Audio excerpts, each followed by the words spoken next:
Olá pessoal, tudo bem? Então, a gente começa hoje com o capítulo 6, Novas Alianças no Mundo Contemporâneo. Peço que vocês peguem o livro de geografia, o caderno, caneta, lápis, marca-texto, tudo para auxiliar esse momento de estudo, ok? Lá no capítulo 6, então, a gente dá o pontapé para esse novo conteúdo.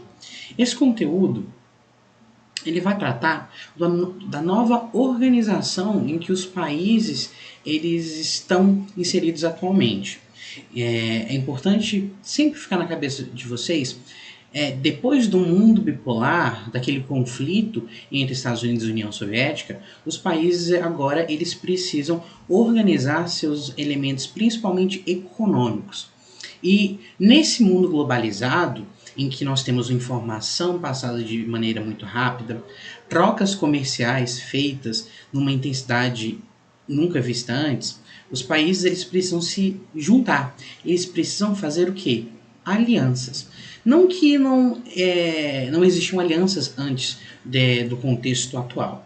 Porém, atualmente essas alianças são cada vez mais importantes para a sobrevivência, principalmente econômica, de um país, ok? Então vamos lá. Primeira aliança que a gente precisa entender é o chamado Grupo dos Sete, ou o G7. Eles começam a se organizar depois do primeiro choque do petróleo em 1973. Então o presidente francês vai reunir os principais países industrializados. Então, quando nós estivermos falando de G7, de Grupo dos Sete, tem que estar na cabeça de vocês que são os países industrializados, os países com uma potência industrial muito grande. É interessante você também entender que esse grupo do G7 não necessariamente são os países mais ricos. Você vai entender isso quando a gente for falar sobre qual o papel da China nesse contexto. Por quê? Porque industrializado, economicamente desenvolvido e socialmente também, não é a mesma coisa de ser apenas um país rico. Vou simplificar para vocês. A China atualmente é a segunda maior potência econômica do mundo. Porém, os problemas sociais que ocorrem naquele país são diversos e imensos. É um país extremamente desigual, é um país com problemas de direitos humanos muito sério. Enquanto outros países como Alemanha, Itália, Japão, Reino Unido, Estados Unidos e a própria França não possuem. Ok? A gente vai ver, por exemplo, que o Canadá vai entrar nesse grupo e que o Brasil ele possui um PIB hoje maior do que o Canadá. O Canadá possui um PIB inferior ao nosso. Porém, qual é a qualidade de vida da população do Canadá em comparação com a população que vive aqui no Brasil? Beleza? Então, ó, voltando aqui para o G7. O presidente francês, então, convidou Alemanha, Itália, Japão, Reino Unido e Estados Unidos. Ok? Então você tem aqui 1, 2, 3, 4, 5, 6 com a França. Beleza. Já já a gente vai ver quem entra depois. Então, ó, além de tentar resolver essa crise do petróleo, como a gente sabe, o petróleo é o combustível fóssil mais utilizado no mundo, tanto para a produção de gasolina como para a produção de diversos outros produtos que possuem o petróleo como matéria-prima, eles também começaram a levar em consideração elementos do sistema monetário, ok? Tudo que envolvia dinheiro e as relações econômicas dos países aqui reunidos. Então, eles perceberam que essa reunião foi muito bem recebida e eles começaram, então, a criar um calendário de reuniões anuais, beleza? Em 76, os Estados Unidos pedem para que o Canadá seja incluído como sétimo país integrante. Agora nós temos, então, o grupo dos sete, os G7.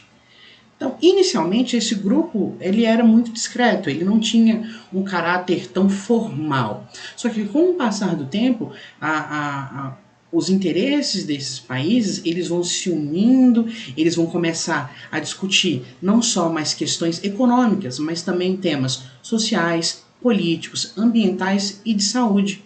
Entende? Então, inicialmente, ele era um grupo informal que se reunia para discutir assuntos econômicos. Com o passar do tempo, eles foram discutindo outros assuntos que fossem relevantes para esses países mais ricos, mais desenvolvidos do mundo, ok? Então, ó, a maior abrangência de assuntos na escala das discussões ocorre justamente porque o grupo se manteve informal e sem burocratização. A reunião permanece sendo anual, a pauta inclui importantes assuntos mundiais e é criada durante todo o ano. Então, além dos chefes de Estado, de todos esses 7 países, também vão ter os chefes da União Europeia e o Fundo Monetário Internacional também vão fazer parte dessa reunião. Lembrando que a União Europeia é um bloco econômico composto por vários países da Europa e o Fundo Monetário Internacional é um órgão internacional que trata de elementos financeiros de interesses de todos os países. Então, ó, G7, os 7 países mais industrializados, potências econômicas, potências sociais, quando a gente fala de IDH, por exemplo. Em 97, a gente vai ter uma mudança aqui. Nós vamos ter então a inclusão de quem? Da Rússia, beleza? Ela já era convidada do grupo, mas ela vai ser agora um integrante efetivo. Essa inclusão foi considerada como uma das consequências do fim da Guerra Fria. Estados Unidos e Rússia participariam do mesmo grupo. Com a entrada russa, o que ocorreu oficialmente a partir do encontro de 98 em Birmingham, na Inglaterra. O grupo passou a ser chamado de G8. Beleza? Então, G7, depois você tem a introdução da Rússia nesse grupo, vai virar o G8. Ok, beleza. Só que em 2014 a gente vai ter um problema. A Rússia ela vai ser pressionada a sair, principalmente pela ação dos Estados Unidos. Aí o grupo vai voltar a ser chamado de G7. O que aconteceu? Por que a Rússia foi pressionada a sair de lá? Olha aqui. O estopim para a saída do país foi a acusação de que o governo russo estava violando a soberania nacional da Ucrânia. A Ucrânia é um país que fica ali no leste europeu, que durante muito tempo esteve sob total domínio da Rússia. Porém, a Ucrânia, hoje, ela é um estado soberano, ela não está mais sob o domínio da Rússia. Mas mesmo assim, os russos continuam exercendo sua influência e tentando não respeitar a soberania e a autonomia da Ucrânia. Tudo isso por causa dessa península aqui, da Crimeia. Beleza?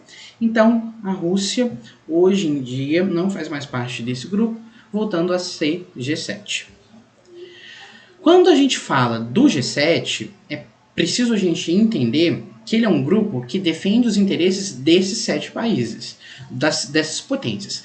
Não necessariamente os interesses do mundo todo. Países emergentes vão sofrer bastante. Por quê? Porque eles não vão conseguir acompanhar os interesses desses países mais desenvolvidos e mais ricos. Tá? Aqui é importante a gente falar sobre a China. Olha aqui. A China, por exemplo, mesmo sendo a segunda maior economia do mundo, não integra o G7. Por isso, é bastante citada para corroborar esse aspecto restrito do grupo. Entretanto, o governo chinês possui interesses diferentes dos objetivos do G7, como a intenção de manter seus altos níveis de crescimento econômico e de expandir sua influência geopolítica para fora do continente asiático. Então, novamente, o G7 ele defende os interesses de quem? Desses 7 países. A China, ela, mesmo sendo a segunda maior economia do mundo, ela tem um problema ideológico e ela ameaça a hegemonia desses 7 países, ok? Fiquem com isso na cabeça. Então, olha, essa última frase aqui vai exemplificar muito bem essas características do G7. Olha aqui. Além das críticas sobre a ausência chinesa, nenhum país do hemisfério sul faz parte do grupo, característica que também é bastante questionada. Quando a gente fala daquela divisão entre o norte e o sul, aqui a gente vai ver bem claramente que o G7 é um grupo de países do hemisfério norte que defendem os interesses dessas potências econômicas. Eles não estão interessados necessariamente em uma cooperação com os países do hemisfério sul. Beleza? Seguindo. Então nós temos o G7. Só que aí nós vamos ter o surgimento do G20. O G20 ele vai ser mais complexo no que diz respeito à diversidade de membros do que o G7. O G20, então, também é um grupo informal. Ele vai ser composto de 19 países e a União Europeia. Esse parágrafo aqui é fundamental. Vamos dar uma lida. Ao contrário do G7, o G20 propõe a discussão e o diálogo entre países industrializados, vamos pensar o G7, e os emergentes. O foco principal é econômico, mas o diálogo abrange temas políticos e de cooperação entre as nações. Por conta do viés econômico, o Banco Mundial e o FMI também participam de várias reuniões do grupo. É muito importante você diferenciar o G7 do G20. Percebam aqui que quando a gente fala de cooperação, é aquilo que eu me referi no início do vídeo. Essa reunião entre todos esses países, esse processo de integração é fundamental para nós compreendermos que os países eles precisam hoje se relacionar, eles precisam de alianças, principalmente econômicas e comerciais, para poder competir nesse mundo globalizado. Beleza? Então, ó, esse último parágrafo aqui, ele fala o seguinte: após a reunião de 2008, o G20 passou a se encontrar anualmente, formando um novo Conselho de Cooperação Internacional, o que retirou um pouco do protagonismo do G7.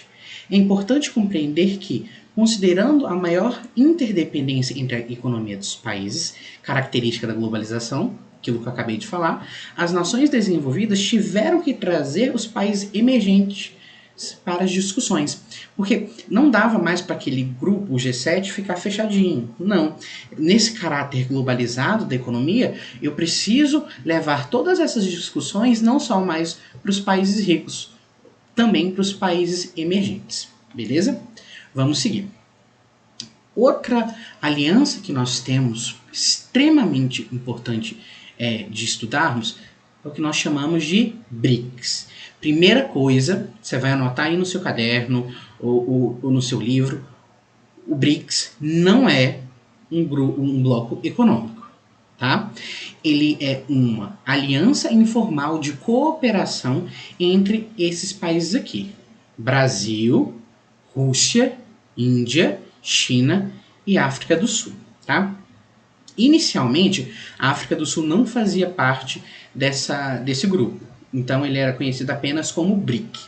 Esse grupo ele surge com uma projeção de que até 2050 esses países aqui eles se tornariam potências extremamente relevantes no contexto geopolítico e econômico mundial, beleza? Ele não é um bloco econômico, porém existe uma integração muito grande entre esses países. O que todos esses países aqui têm em comum? Eles são considerados países emergentes. Aí você tem que tomar cuidado com um aspecto econômico, por exemplo, da China, da Índia. São países extremamente ricos, têm um PIB muito elevado. E por que eles são considerados emergentes então, professor? Você me perguntou agora que eu tenho certeza. Eles são considerados emergentes por causa dos problemas sociais. O Brasil também. O Brasil é um país rico, ele possui um PIB muito elevado. Só que PIB, riqueza, produção de riqueza, não é a mesma coisa de quê? De qualidade de vida. São países com problemas sociais muito grandes. A desigualdade social que nós percebemos aqui no nosso país, que também é possível perceber lá na China e na Índia também, é absurda. É uma desigualdade imensa. Não que nos outros países do G7, por exemplo, não exista desigualdade social. Obviamente, existe. Só que essa desigualdade ela não é tão acentuada e não tão perceptível como nesses países aqui. Então, só para a gente relembrar. BRICS é um bloco, não é um bloco econômico, perdão, é uma cooperação entre países emergentes. Isso foi criado por um economista que queria determinar os países que até 2050 iriam representar iriam ter um crescimento econômico muito grande, se tornando potências econômicas no mundo. Essa divisão aqui de países do norte e do sul é para vocês compreenderem o que? A chamada cooperação sul-sul. tá? Se eu tenho lá do G7 países do hemisfério norte, que são considerados países mais desenvolvidos, países com características econômicas e sociais muito melhores do que os países do sul, beleza? A cooperação sul-sul é uma cooperação de países do sul com países do sul. Então, são países com problemas sociais que precisam ser sanados, com uma desigualdade social muito grande, que ainda possuem problemas como falta de saneamento básico, problemas básicos de saúde. Então, eles precisam se juntar, tentar fazer uma cooperação para tentar se desenvolver economicamente e entrarem de igual para igual num combate econômico com os países de onde? Do hemisfério norte. O Brasil é um país extremamente importante nessa geopolítica dos países do sul.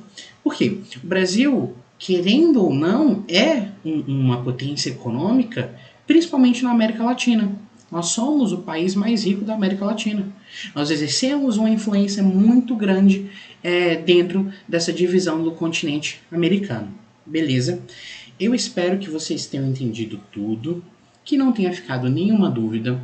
Pausem, voltem o vídeo, anotem suas dúvidas e qualquer coisa, deixem aqui nos comentários algum assunto, algum tema que vocês não tenham entendido, que assim que possível eu explico para vocês, tá? Agora eu quero que vocês façam os exercícios desse capítulo. São poucos exercícios, bem tranquilos, tá? Eu expliquei basicamente todos eles. Deem uma lida sempre no livro, que vai ajudar bastante vocês, ok? Um abraço para vocês, até mais.